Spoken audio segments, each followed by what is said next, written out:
Hoy quiero contarte 3 historias de México que suenan increíbles, pero ¿en realidad lo son? Y una de ellas probablemente la creíste toda tu vida. Recordemos que a veces la historia no necesita ser exagerada, porque ya es lo suficientemente extraña por sí sola.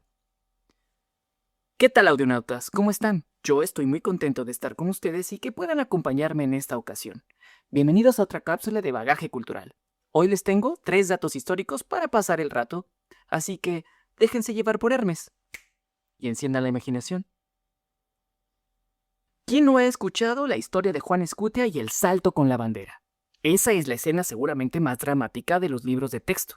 El cadete envolviéndose en la bandera nacional para lanzarse al vacío desde el alto de Chapultepec y evitar que cayera en las manos estadounidenses, en medio de la batalla, en medio del combate.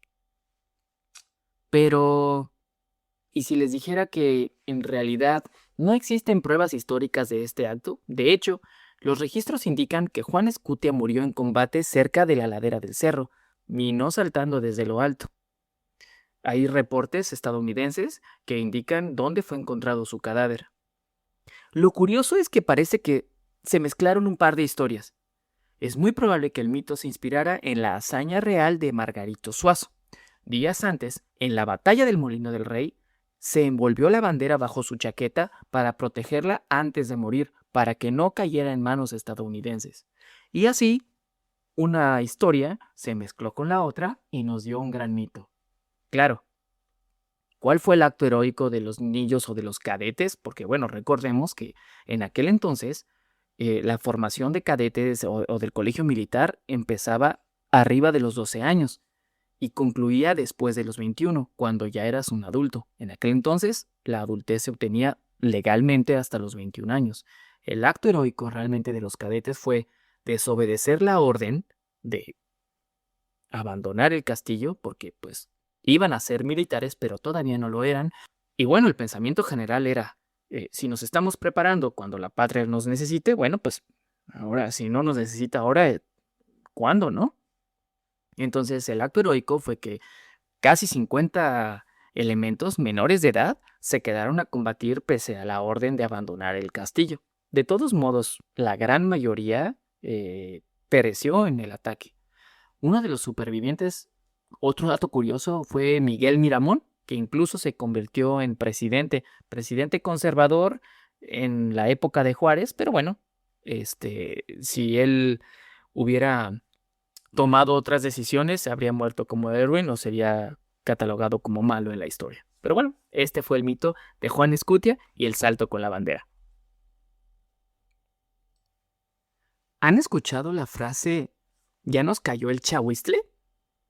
Ahora vamos a hablar el origen de otra frase. ¿Se acuerdan que hace tiempo vimos la carabina de Ambrosio? Bueno, ahora le toca a esta frase. Ya nos cayó el chahuiztle. Usamos esta frase cuando algo sale mal o a alguien le llega inesperadamente algo que les arruina el plan. Pero tiene un origen agrícola muy antiguo, de hecho, de la época prehispánica. ¿Qué es el chahuiztle? Proviene del náhuatl chahuistli, que significa enfermedad del maíz.